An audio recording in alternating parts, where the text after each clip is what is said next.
Langit sore berwarna jingga ketika Ratna berdiri di balkon rumahnya sambil memegang secangkir teh hangat. Angin pelan meniup rambut panjangnya, sementara senyum kecil menghiasi wajahnya. Dari lantai bawah terdengar suara tawa suaminya, Andi, yang sedang berbicara lewat telepon dengan salah satu rekan bisnisnya. Rumah 2 lantai itu terlihat mewah dan nyaman. Halaman depannya dipenuhi tanaman hijau yang selalu dirawat Ratna setiap pagi. Siapapun yang melihat kehidupan mereka pasti mengira keluarga itu tidak pernah memiliki masalah. "Sayang," suara Andi terdengar dari dalam rumah. Ratna menoleh lalu berjalan masuk. Ia menemukan Andi berdiri di ruang tengah sambil tersenyum lebar.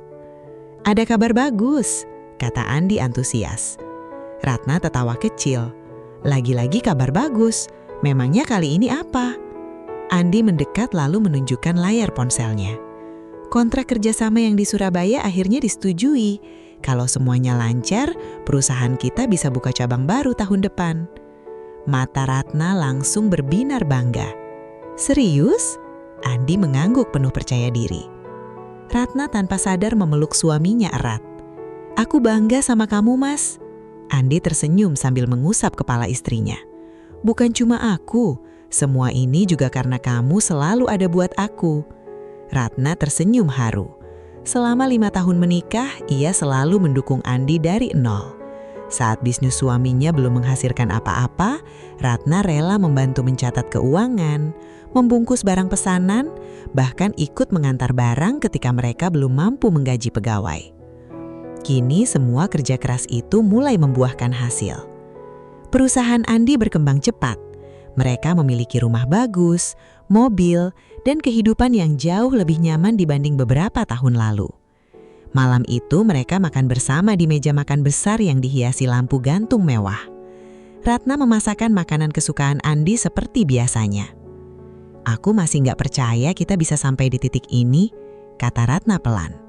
Andi tersenyum sambil mengambil tangan istrinya. "Ini baru awal. Aku pengen bikin hidup kamu lebih bahagia lagi." Ratna menatap suaminya dengan penuh percaya. Baginya, Andi bukan hanya suami. Andi adalah orang yang selalu membuatnya merasa aman. Namun kebahagiaan itu perlahan terusik ketika ponsel Andi kembali berdering. Senyum Andi langsung memudar sesaat melihat nama di layar ponselnya. Ratna memperhatikan perubahan wajah suaminya. "Kenapa?" tanyanya pelan. "Cuma urusan kantor," jawab Andi singkat sebelum berjalan menjauh menerima telepon. Ratna tidak terlalu memikirkan hal itu. Ia kembali membereskan meja makan sambil bersenandung kecil. Dari kejauhan terdengar suara Andi yang mulai meninggi. "Iya, saya tahu." Beberapa detik kemudian suasana kembali sunyi. Ratna menoleh ke arah ruang kerja. Andi berdiri membelakangi dirinya sambil memijat pelipis.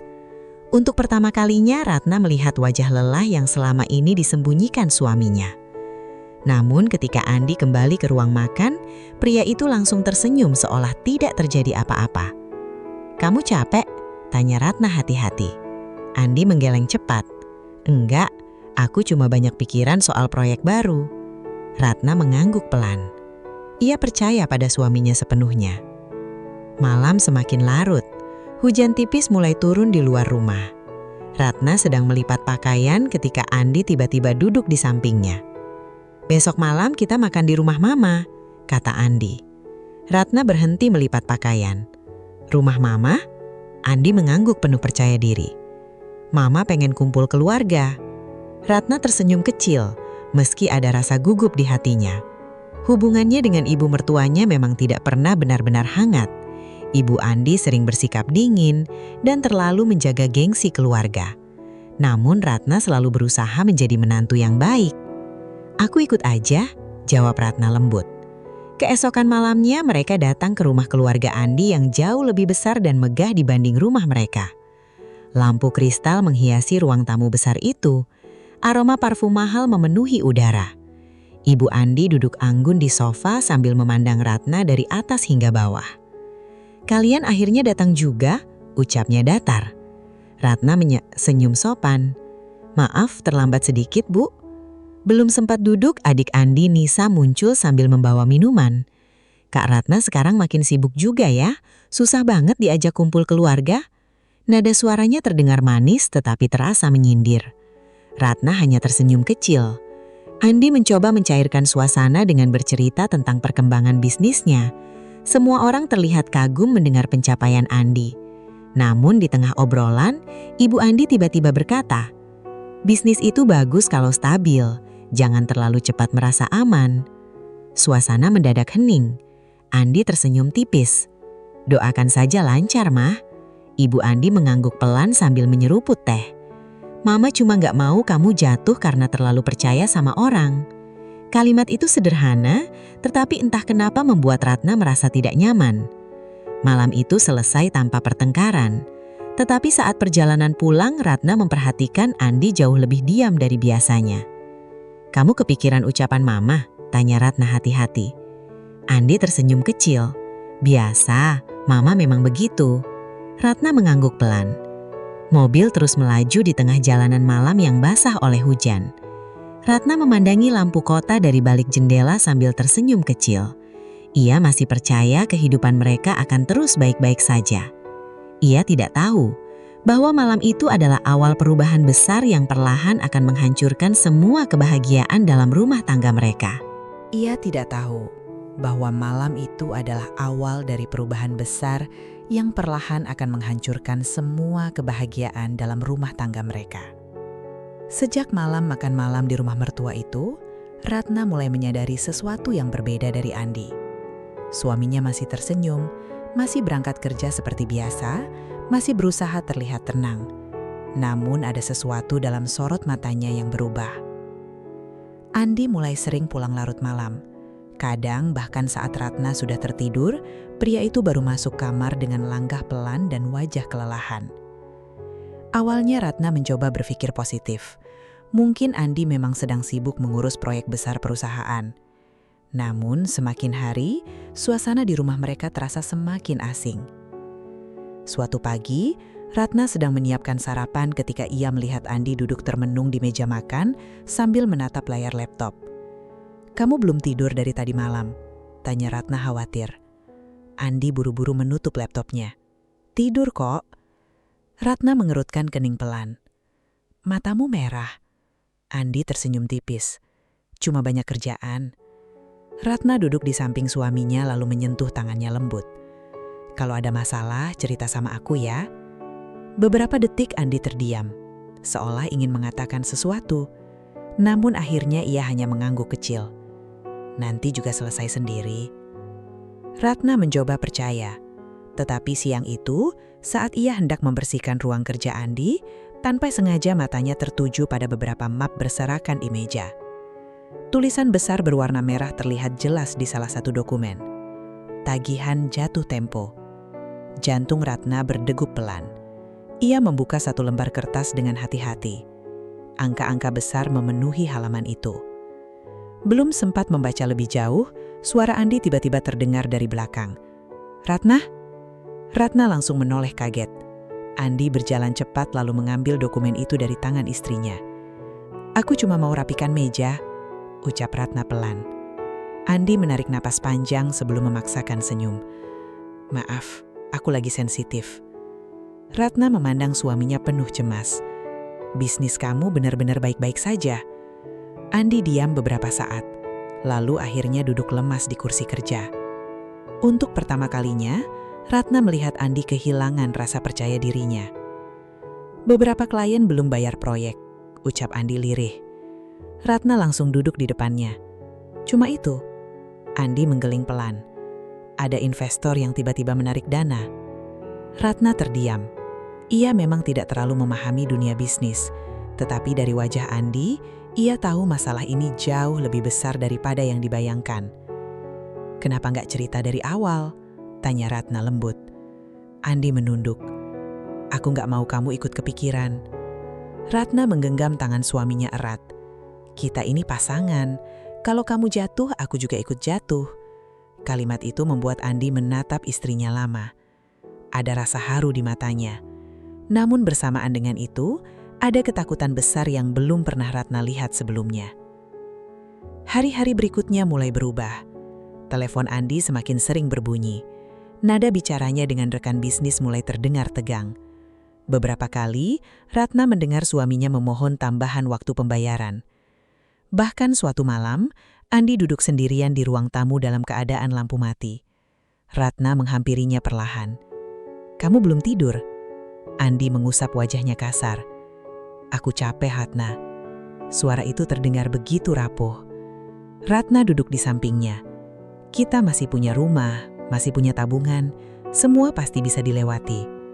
Andi tertawa kecil tetapi terdengar pahit. "Kamu terlalu percaya sama aku?" Ratna langsung menggenggam tangan suaminya erat. "Aku percaya karena kamu selalu berusaha." Mata Andi terlihat berkaca-kaca untuk sesaat. Namun pria itu segera memalingkan wajah. Keesokan harinya, Ratna mulai membantu lebih banyak. Ia menghitung ulang pengeluaran rumah, membatalkan beberapa belanja, bahkan menjual beberapa barang yang jarang dipakai tanpa sepengetahuan Andi. Ia ingin meringankan beban suaminya sedikit saja. Tetapi masalah ternyata datang jauh lebih cepat. Sore itu, sebuah mobil hitam berhenti di depan rumah mereka. Dua pria berpakaian rapi turun sambil membawa map. Ratna yang sedang menyiram tanaman langsung merasa tidak tenang. "Selamat sore, Bu. Kita ingin bertemu Pak Andi." Beberapa menit kemudian, Andi keluar rumah dengan wajah tegang. Ia tidak bisa mendengar seluruh pembicaraan mereka. Namun ia melihat jelas bagaimana tangan suaminya mulai bergemetar. Setelah kedua pria itu pergi, Andi berdiri lama di halaman rumah tanpa bergerak. Ratna mendekatinya perlahan. "Siapa mereka?" Andi terdiam. Lalu dengan suara pelan, ia berkata, "Bang." Ratna merasa dadanya langsung sesak. "Andi, sebenarnya seberapa besar masalah kita?" Andi menutup wajahnya dengan kedua tangan. Dan untuk pertama kalinya sejak mereka menikah, Ratna melihat suaminya menangis dalam diam. Hati Ratna terasa ikut hancur melihat Andi duduk lemas di teras rumah mereka sore itu. Pria yang selama ini selalu terlihat kuat, kini seperti kehilangan seluruh tenaganya. Ratna perlahan duduk di samping suaminya. Ia tidak langsung bertanya. Ia hanya menggenggam tangan Andi erat, mencoba memberi ketenangan tanpa banyak kata. Beberapa menit berlalu dalam keheningan sebelum akhirnya Andi berbicara dengan suara pelan. "Aku gagal, Ratna." Ratna langsung menggeleng cepat. "Jangan ngomong begitu." Andi tertawa kecil tetapi suaranya terdengar kosong. "Perusahaan hampir tutup. Semua proyek berhenti. Investor pergi. Hutang makin besar." Ratna mencoba tetap tenang walau dadanya mulai terasa sesak. "Masih ada jalan keluar." Andi menatap halaman rumah mereka lama sekali. Rumah itu dulu dibeli dari hasil kerja keras pertama mereka. Setiap sudut rumah menyimpan kenangan. Dari memilih warna cat bersama, membeli furnitur sedikit demi sedikit, sampai menanam pohon kecil di halaman depan yang kini sudah tumbuh rindang. Namun sore itu, rumah itu tidak lagi terasa aman. "Bang kasih waktu 2 minggu, ucap Andi lirih. Ratna langsung menoleh. "Maksudnya?" Andi memejamkan mata sejenak sebelum menjawab. "Kalau aku nggak bisa bayar semuanya, rumah ini akan disita." Kalimat itu seperti menghantam Ratna tanpa ampun. Ia mencoba bicara, tetapi tenggorokannya terasa tercekak. "Andi, aku udah coba pinjam kemana-mana. Aku udah jual beberapa aset perusahaan, tapi tetap nggak cukup." Ratna menunduk pelan. Untuk pertama kalinya dalam hidupnya, ia benar-benar merasa takut. Malam itu rumah mereka terasa sangat sunyi. Tidak ada suara televisi, tidak ada obrolan hangat seperti biasanya. Ratna hanya duduk di kamar sambil memandangi lemari pakaian mereka. Sedikit demi sedikit ia mulai menyadari, hidup mereka sedang runtuh. Beberapa hari kemudian keadaan semakin buruk. Pegawai perusahaan Andi mulai mengundurkan diri. Telepon terus berdatangan. Tagihan menumpuk. Bahkan beberapa relasi bisnis yang dulu ramah kini mulai menghindar. Ratna melihat sendiri bagaimana Andi berubah drastis. Pria itu jadi mudah diam, sulit tidur, dan sering melamun sendirian. Suatu malam Ratna terbangun dan mendapati Andi duduk di lantai ruang kerja sambil memegang banyak berkas. Lampu ruangan redup. Wajah Andi terlihat sangat lelah.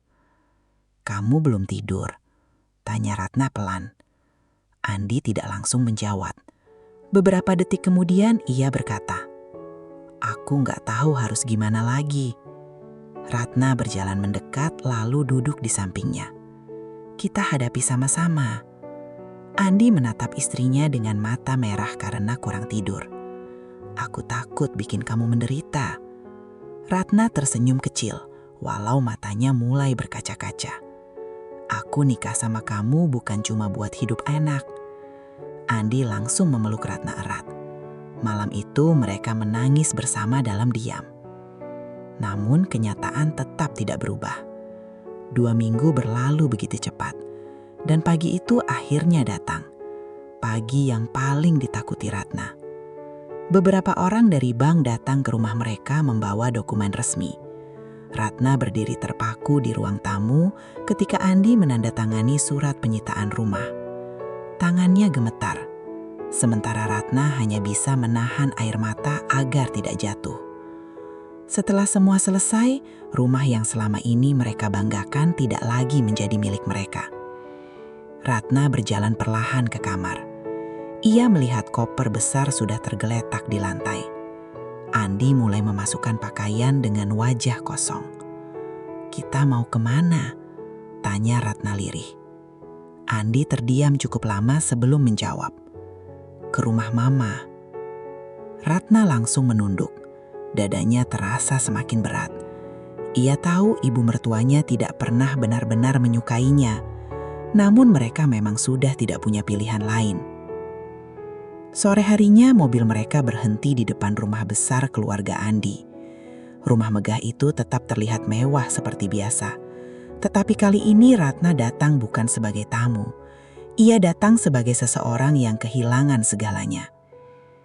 Pintu rumah terbuka perlahan. Ibu Andi berdiri di sana dengan tatapan dingin. "Oh, akhirnya datang juga." Ratna mencoba tersenyum sopan. "Maaf merepotkan, Bu." Ibu Andi tidak langsung menjawab. Tatapannya justru beralih pada koper-koper besar di belakang mereka.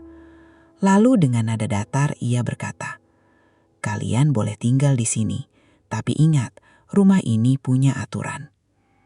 Ratna merasakan sesuatu yang tidak nyaman dari cara ibu mertuanya berbicara. Namun sebelum ia sempat berpikir lebih jauh, Nisa muncul dari dalam rumah sambil tersenyum tipis. "Wah, sekarang Kak Ratna tinggal di sini juga."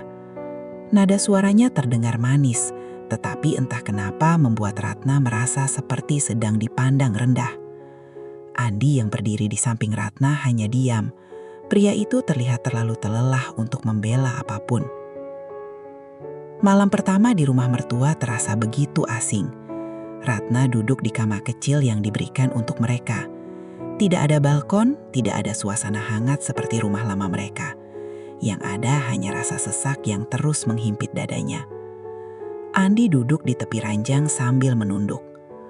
"Aku janji bakal bangkit lagi," ucapnya pelan. Ratna tersenyum kecil walau hatinya terasa rapuh. "Aku percaya sama kamu." Namun di luar kamar, samar-samar Ratna mendengar suara ibu mertuanya berbicara pada Nisa. "Mulai sekarang, jangan biasakan mereka hidup nyaman di sini." Ratna terdiam, tangannya perlahan menggenggam di atas selimut.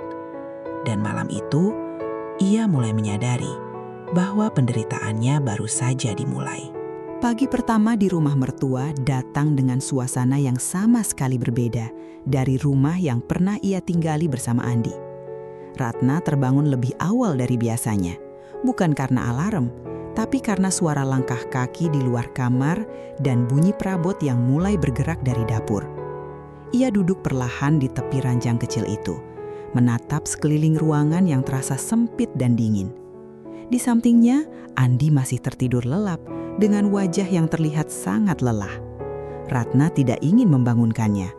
Untuk sesaat, ia berharap semua ini hanya mimpi buruk. Namun suara ketukan pintu membuatnya tersadar dari lamunan. Tok, tok. Ratna? Suara itu milik ibu mertuanya. Ratna segera berdiri dan membuka pintu. Di sana, Bu Ratna berdiri dengan ekspresi datar. "Mulai hari ini, kamu bantu di rumah ini," ucapnya langsung tanpa basa-basi. Ratna terdiam sejenak. "Maksud ibu?" Ibu Andi melipat tangan di dada. "Di rumah ini tidak ada orang yang menganggur. Kalau tinggal di sini, harus ada kontribusi." Ratna mencoba tersenyum sopan. "Aku bisa bantu cari kerja di luar, Bu." Ibu Andi menggeleng pelan. "Tidak perlu keluar rumah, di sini juga banyak pekerjaan." Belum sempat Ratna menjawab, Nisa muncul dari belakang sambil membawa tas. "Bagus dong, Kak Ratna jadi ada yang bantu-bantu di rumah," ucapnya sambil tersenyum kecil. Kalimat itu terdengar ringan, tapi bagi Ratna rasanya seperti ditekan perlahan. Sejak pagi itu semuanya berubah. Ratna mulai diminta mencuci piring, menyapu lantai, membersihkan kamar tamu, hingga menyiapkan sarapan untuk seluruh keluarga. Awalnya ia mencoba menerimanya dengan sabar. Ia berpikir ini hanya sementara, sampai Andi kembali bangkit, sampai keadaan membaik. Namun jam demi jam berlalu dan tidak ada satupun tanda bahwa pekerjaannya akan berkurang. Sementara itu, Andi justru lebih banyak menghabiskan waktu di kamar atau ruang tamu dengan wajah kosong. Ratna beberapa kali ingin berbicara, tapi selalu menahan diri. Sampai suatu siang saat ia sedang mencuci piring, Nisa datang dengan gaya santai. "Wah, ternyata Kak Ratna cocok juga ya di dapur," ucapnya sambil tersenyum kecil. Ratna menoleh pelan. "Aku hanya membantu sementara." Nisa mengangkat bahu. "Di rumah ini semua juga bantu, cuma ya ada yang terbiasa, ada yang belum." Ratna hanya diam. Ia kembali melanjutkan mencuci piring tanpa membalas. Namun kata-kata itu menempel di pikirannya. Sore harinya, Ratna mencoba berbicara dengan Andi di kamar. "Mas, aku boleh berbicara sebentar?" Andi yang sedang duduk di tepi ranjang mengangguk pelan. "Ada apa?" Ratna menarik nafas kecil. "Aku diminta bantu semua pekerjaan rumah di sini." Andi mengerutkan kening. "Maksudnya?" Ratna menjelaskan dengan hati-hati. Andi terdiam cukup lama. Lalu ia menghela nafas panjang. "Ratna, kita sekarang numpang di sini." Kalimat itu membuat Ratna terdiam, bukan karena marah, tapi karena dari cara Andi mengucapkannya seolah itu sesuatu yang wajar. "Aku ngerti," jawab Ratna pelan, "tapi ini terasa berat." Andi menatap istrinya dengan mata lelah. "Aku juga lagi berusaha bangkit, sabar ya." Ratna mengangguk, namun dalam hatinya ada sesuatu yang mulai retak sedikit demi sedikit. Hari-hari berikutnya semakin terasa berat. Ibu Andi mulai memberi instruksi tanpa banyak penjelasan. Nasi kurang lembek, lantai masih ada debu, kenapa kamar belum rapi? Semua terdengar seperti kritik kecil. Namun bagi Ratna, itu seperti tekanan yang tidak pernah berhenti. Ia tetap diam, ia tetap bekerja, ia tetap tersenyum.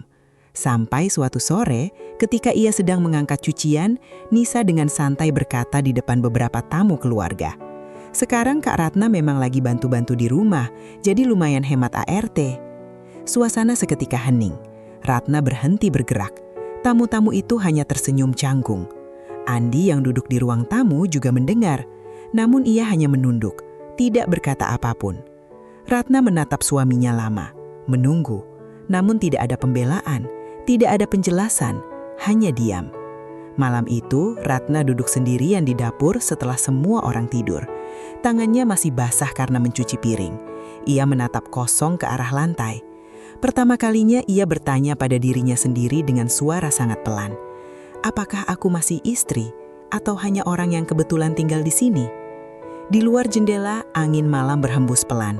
Dan di dalam rumah itu, batas antara menantu dan pembantu mulai menghilang tanpa ia sadari. Pagi itu, Ratna bangun dengan tubuh yang terasa lebih lelah dari biasanya.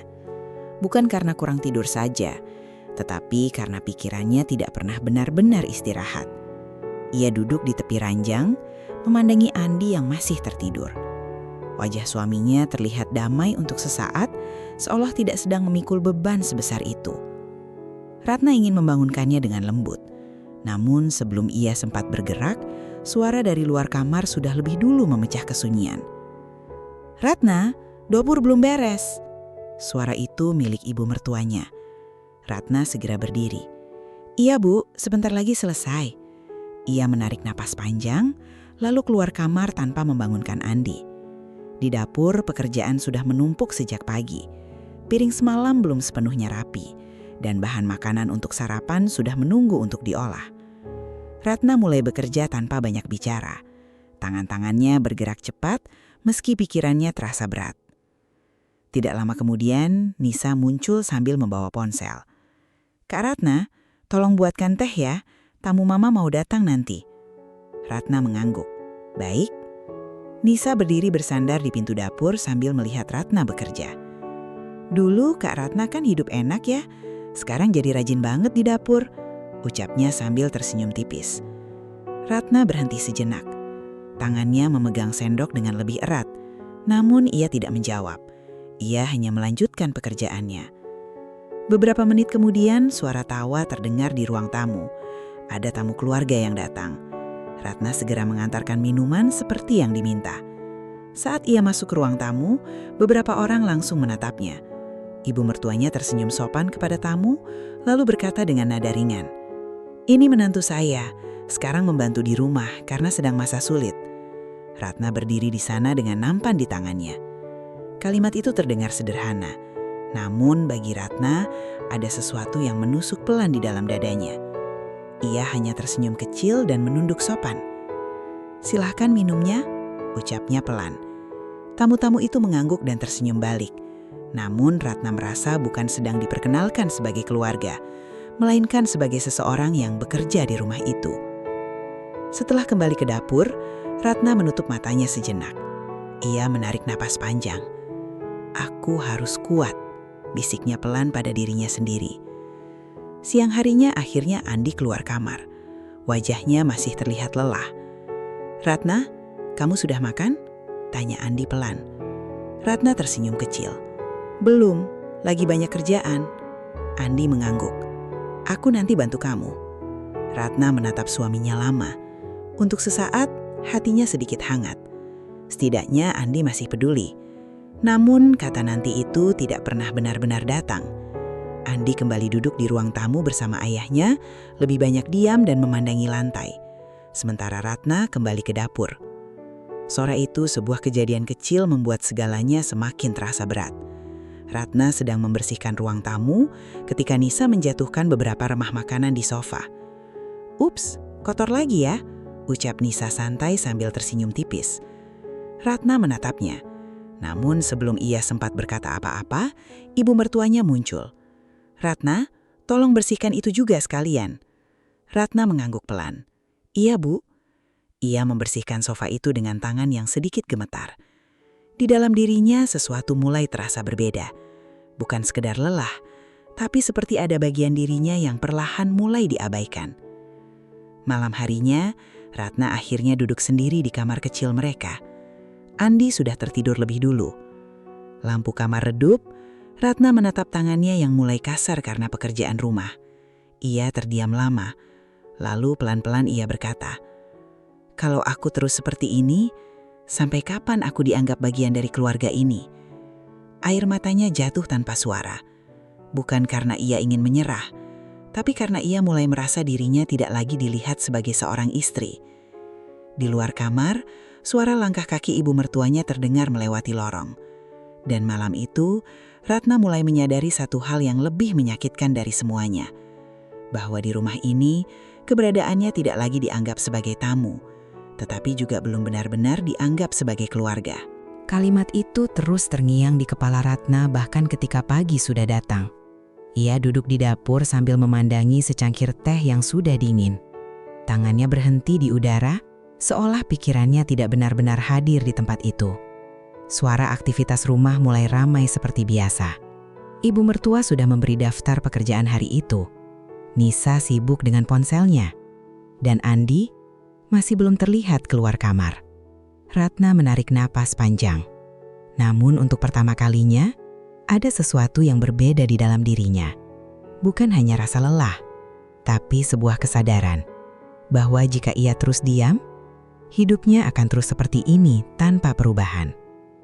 Siang itu saat ia sedang merapikan ruang belakang, ia mendengar percakapan Nisa dengan ibunya. "Kalau dia kerja di luar, nanti malu dong keluarga kita," kata Nisa sambil tertawa kecil. "Biarkan saja di rumah," jawab ibu mertua datar. Lebih jelas posisinya. Ratna berhenti di tempat. Tangannya yang sedang memegang kain lap perlahan mengepal. Namun kali ini ia tidak menangis. Tidak juga langsung melawan. Ia hanya diam. Tapi pikirannya mulai bergerak cepat. Malam harinya ketika semua orang sudah tidur, Ratna duduk sendirian di sudut kamar. Ia membuka ponselnya pelan. Melihat saldo rekening mereka yang semakin menipis. Melihat catatan kecil pengeluaran yang dulu ia buat bersama Andi. Dan untuk pertama kalinya setelah sekian lama, ia bertanya pada dirinya sendiri dengan sangat serius. "Kalau Andi belum bisa bangkit, apakah aku hanya akan ikut tenggelam?" Keesokan harinya, Ratna keluar rumah dengan alasan membeli kebutuhan dapur. Namun sebenarnya, ia tidak langsung pulang. Ia berjalan menyusuri jalan kecil dekat rumah itu mencoba menenangkan pikirannya. Sampai akhirnya langkahnya berhenti di depan sebuah kafe kecil. Di sana seseorang sedang melambai ke arahnya dari dalam. "Ratna?" Ratna tertegun. "Dimas." Sahabat lama yang sudah lama tidak ia temui. Dimas berdiri sambil tersenyum hangat. Berbeda dengan suasana hidup Ratna saat ini. "Kamu masih ingat aku?" tanya Dimas. Ratna tersenyum kecil tapi terlihat lelah. "Tentu saja ingat." Mereka duduk di dalam kafe. Awalnya percakapan berjalan ringan, membahas masa lalu. Namun perlahan Dimas mulai memperhatikan perubahan Ratna. "Kenapa kamu terlihat terlalu capek?" tanya Dimas hati-hati. Ratna terdiam lama. Ia tidak langsung menjawab. Namun entah kenapa, di depan Dimas ia merasa sedikit lebih aman untuk jujur. "Banyak hal berubah," ucapnya pelan. Dimas menunggu. Dan akhirnya Ratna menceritakan sedikit demi sedikit tentang keadaan rumah tangganya. Tentang bisnis Andi yang jatuh. Tentang mereka yang sekarang tinggal di rumah mertua. Tentang perlakuan yang ia terima setiap hari. Dimas mendengarkan tanpa menyela. Ketika Ratna selesai, suasana menjadi hening beberapa detik. Lalu Dimas berkata pelan, "Kamu tidak seharusnya diperlakukan seperti itu." Ratna tersenyum pahit. Tapi sekarang keadaannya seperti itu. Dimas menatapnya serius. "Ratna, kamu masih punya kemampuan. Kamu pernah bantu bisnis Andi dari awal kan?" Ratna mengangguk pelan. Dimas melanjutkan, "Aku lagi cari orang untuk bantu proyek kecil. Tidak besar tapi cukup untuk mulai lagi." Ratna terdiam. Matanya menatap Dimas lama. Seperti ada sesuatu yang mulai menyala kembali di dalam dirinya. "Aku tidak yakin aku bisa," ucap Ratna ragu. Dimas menggeleng pelan. "Kamu bukan tidak bisa. Kamu hanya terlalu lama tidak diberi kesempatan." Kalimat itu membuat Ratna terdiam cukup lama. Sesuatu di dalam dirinya terasa bergerak lagi. Untuk pertama kalinya setelah sekian lama, ia tidak hanya melihat dirinya sebagai seseorang yang bertahan, tapi sebagai seseorang yang masih bisa memulai. Sore itu Ratna pulang dengan pikiran yang jauh berbeda dari saat ia pergi. Namun begitu ia masuk rumah, suara ibu mertua langsung menyambutnya. "Dari mana saja kamu? Pekerjaan belum selesai." Ratna berhenti di pintu. Biasanya ia langsung menjawab dan masuk ke rutinitasnya. Namun kali ini ia tidak langsung bergerak. Di dalam kepalanya suara Dimas masih terngiang. "Kamu tidak seharusnya diperlakukan seperti itu." Ratna menarik napas pelan.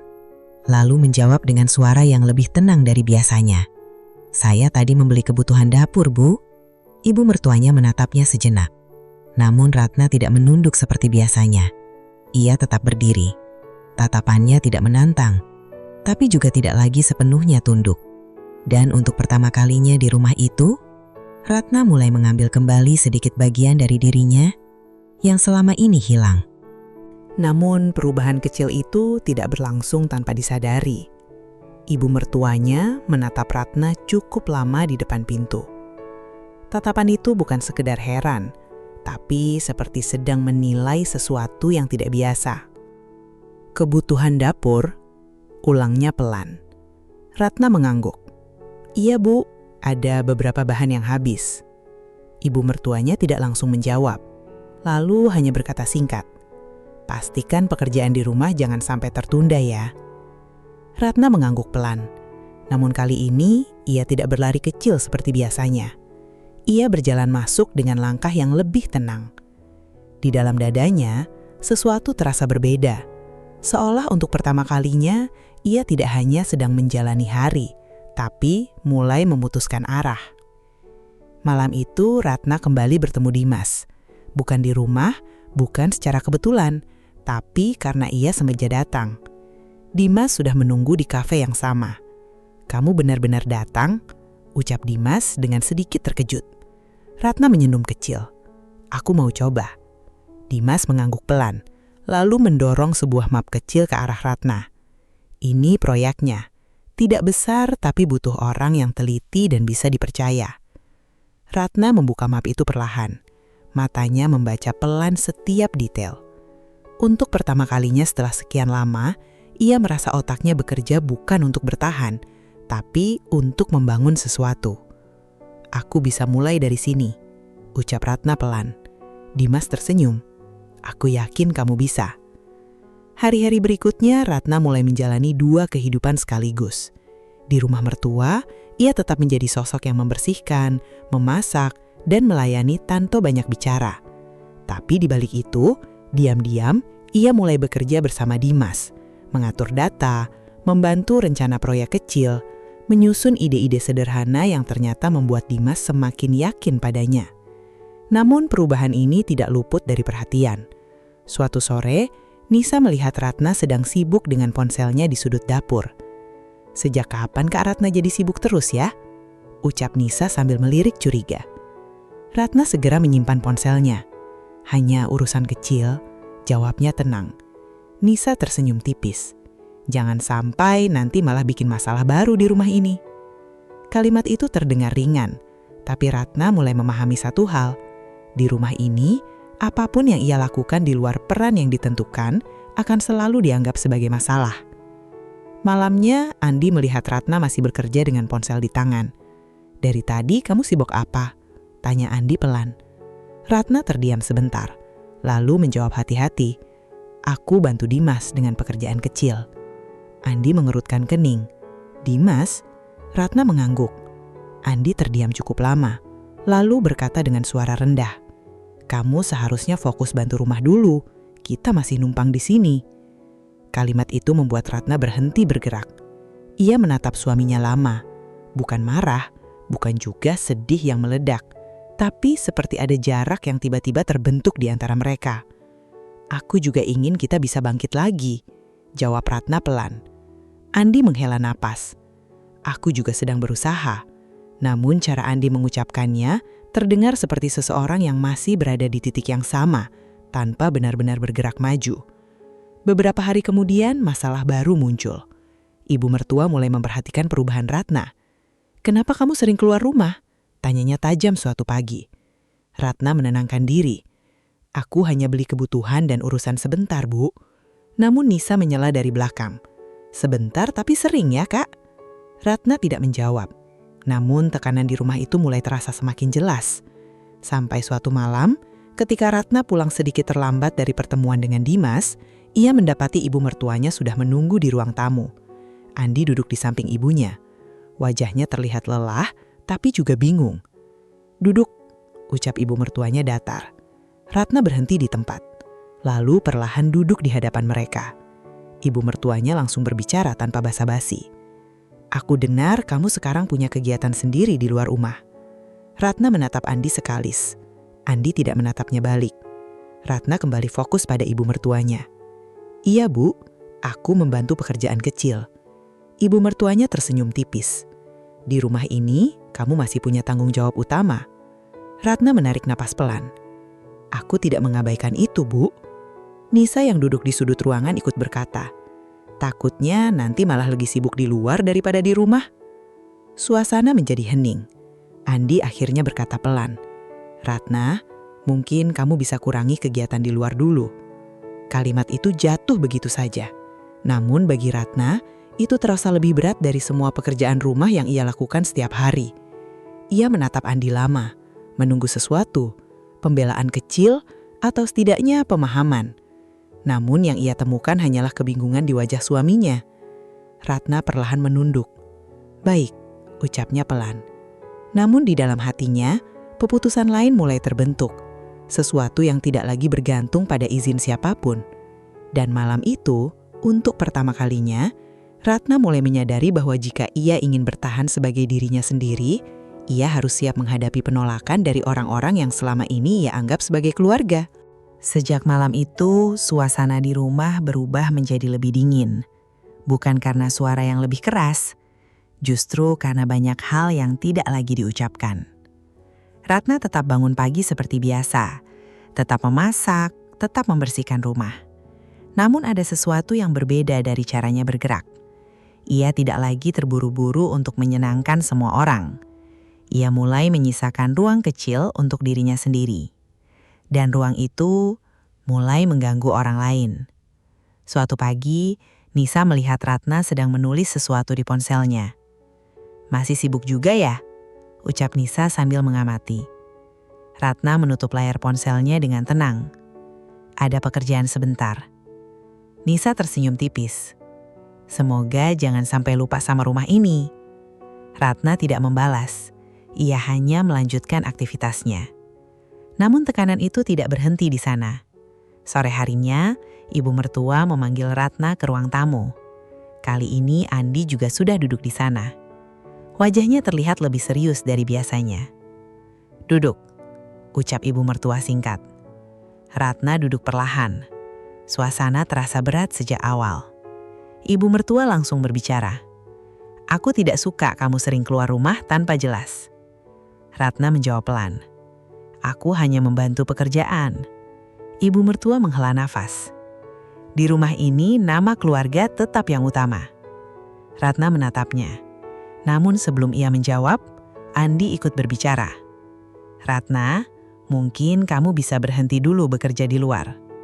Kalimat itu membuat ruangan hening seketika.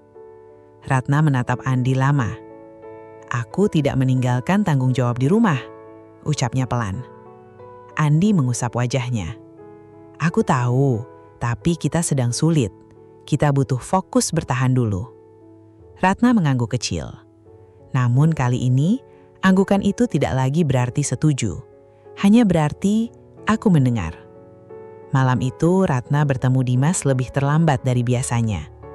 Di kafe kecil itu, Dimas langsung menyadari perubahan wajahnya.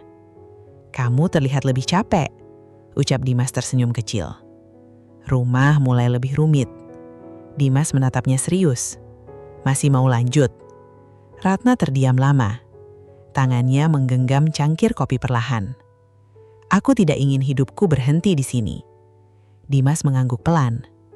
"Aku bisa bantu kamu pindah ke posisi yang lebih aman. Tapi kamu harus siap, ini akan butuh waktu." Ratna mengangguk. "Aku siap." Hari-hari berikutnya, tekanan di rumah semakin terasa. Ibu mertua mulai lebih sering mengawasi. Nisa mulai lebih sering menyindir. Dan Andi mulai semakin sering diam. Sampai suatu hari, sesuatu terjadi yang membuat semuanya semakin buruk.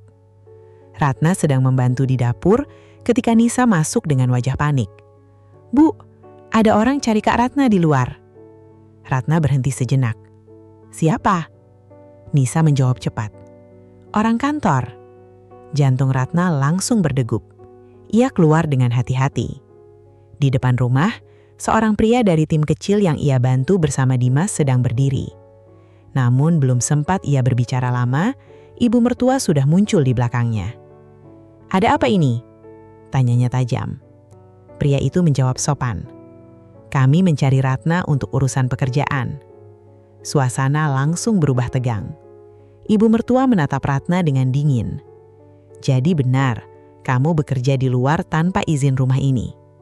Ratna mencoba menjelaskan. "Ini hanya pekerjaan kecil, Bu." Namun ibu mertua langsung memotong. "Cukup, Andi yang berdiri di belakang akhirnya ikut keluar. Wajahnya terlihat bingung, tetapi juga lelah. "Ratna, kamu tidak bilang ini sejauh ini," ucap Andi pelan. Ratna menatap suaminya.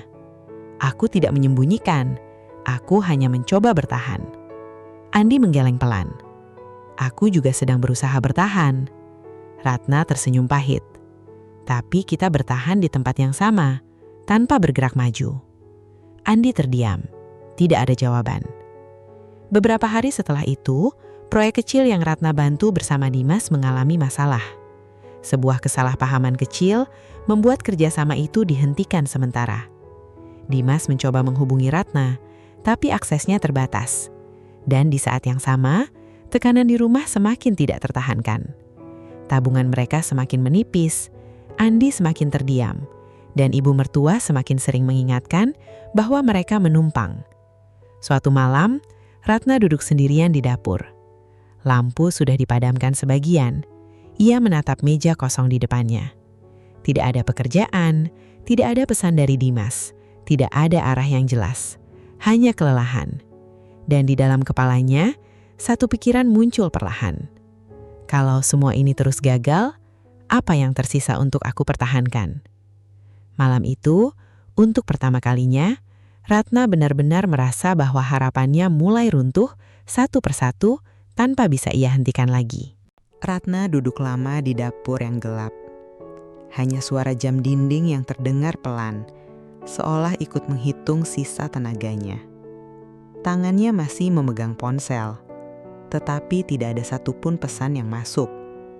Dimas tidak merespon. Pekerjaan yang ia perjuangkan mulai terhenti. Dan di rumah ini, tidak ada ruang untuk menjelaskan apa yang sedang ia rasakan. Pelan-pelan, Ratna berdiri. Ia mencuci satu persatu piring yang sebenarnya sudah bersih. Bukan karena masih ada pekerjaan, tapi karena ia tidak tahu lagi harus melakukan apa selain terus bergerak. Di luar dapur, rumah itu sunyi. Tapi sunyi yang berbeda. Sunyi yang tidak menenangkan, melainkan menekan. Keesokan harinya, suasana rumah sudah terasa tegang sejak pagi. Ibu mertua memanggil semua orang ke ruang tamu.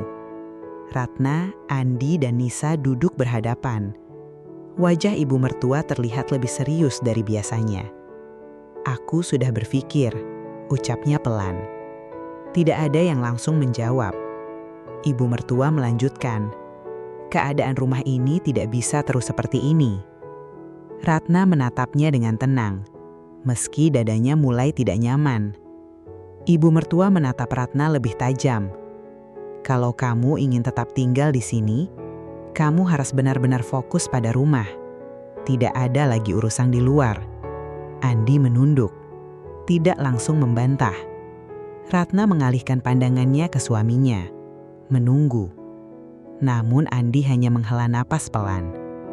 "Aku setuju. Untuk sementara kita fokus dulu," ucap Andi akhirnya. Kalimat itu jatuh seperti pintu yang ditutup perlahan. Ratna tidak langsung bereaksi. Tapi di dalam dirinya, sesuatu mulai retak lebih dalam.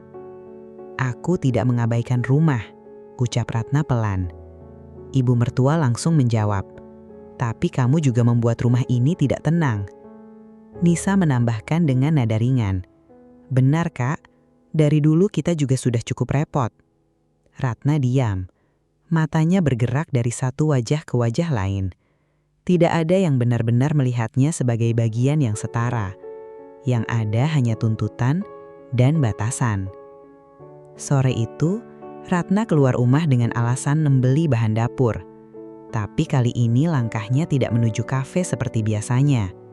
Ia berdiri di pinggir jalan cukup lama, memandang kendaraan yang lewat, seolah sedang menunggu jawaban dari sesuatu yang tidak terlihat. Ponselnya bergetar. Pesan dari Dimas masuk. "Maaf, proyek kita dihentikan sementara. Ada masalah internal." Ratna membaca pesan itu berkali-kali. Tapi setiap kali dibaca ulang, maknanya tetap sama. Berhenti. Di saat yang sama, Ratna menerima telepon dari bank. Suara di seberang menjelaskan sesuatu tentang sisa kewajiban kecil yang masih belum terselesaikan dari masa lalu Andi. Jumlahnya tidak besar, tapi cukup untuk mengingatkan bahwa masalah mereka belum benar-benar selesai. Ratna menutup telepon pelan, dan untuk pertama kalinya, ia tidak merasa marah. Tidak juga sedih yang meledak, hanya kosong.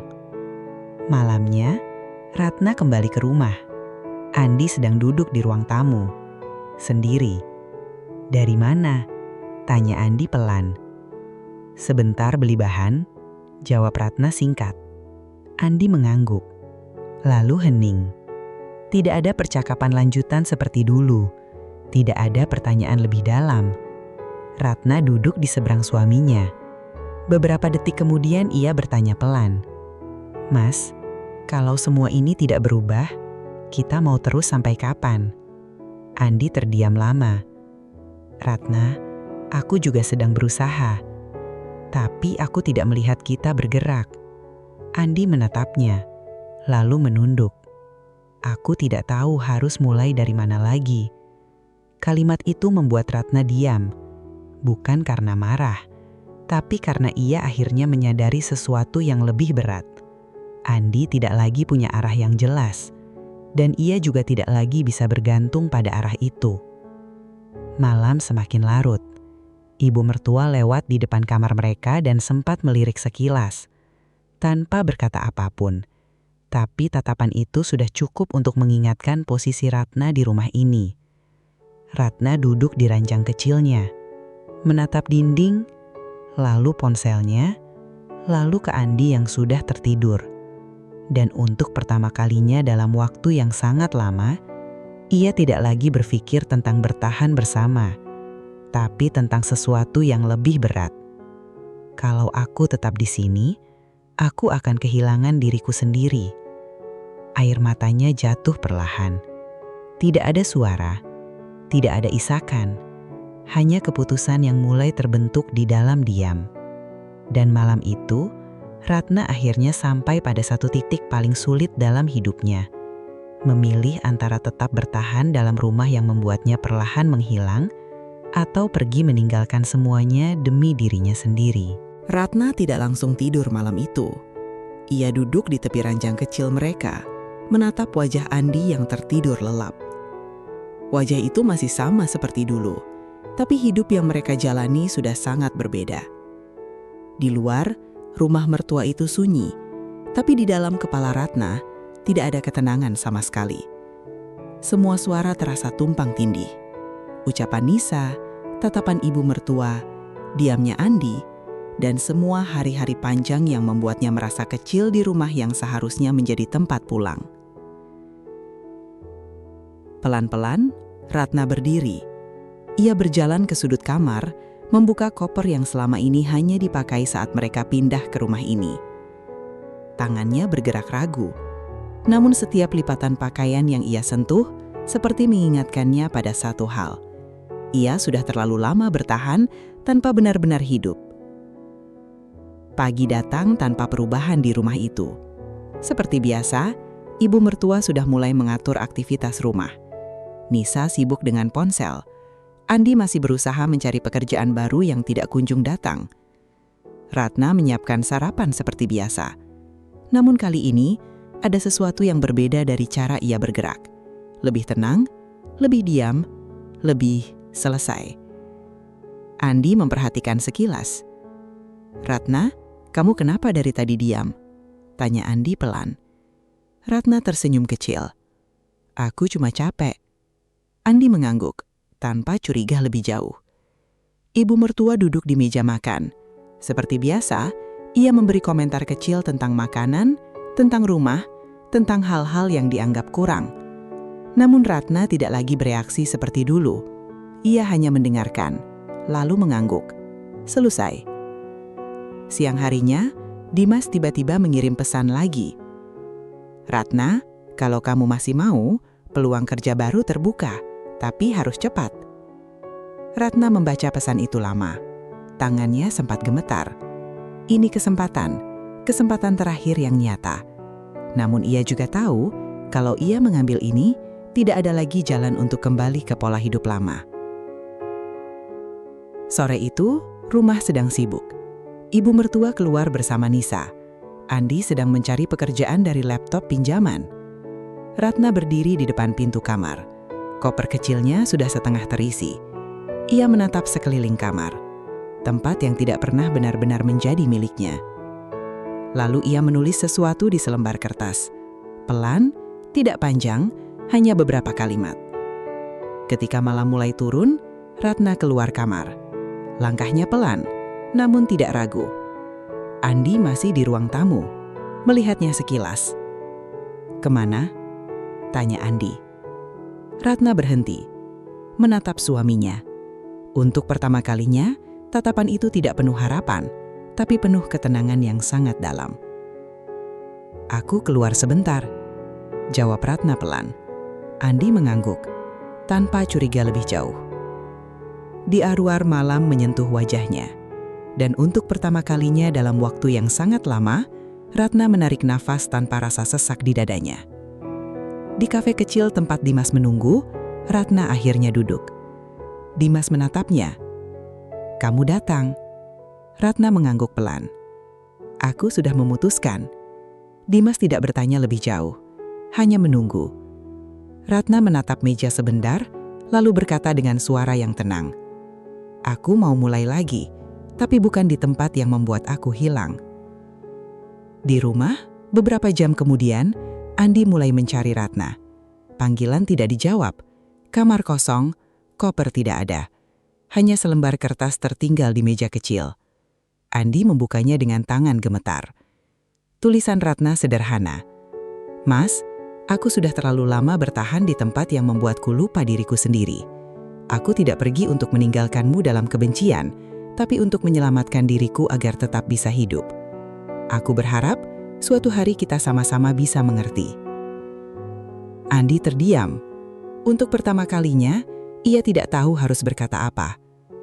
Di ruang tamu, ibu mertua melihat surat itu dari kejauhan. Wajahnya tetap dingin, namun ada jeda panjang yang tidak biasa.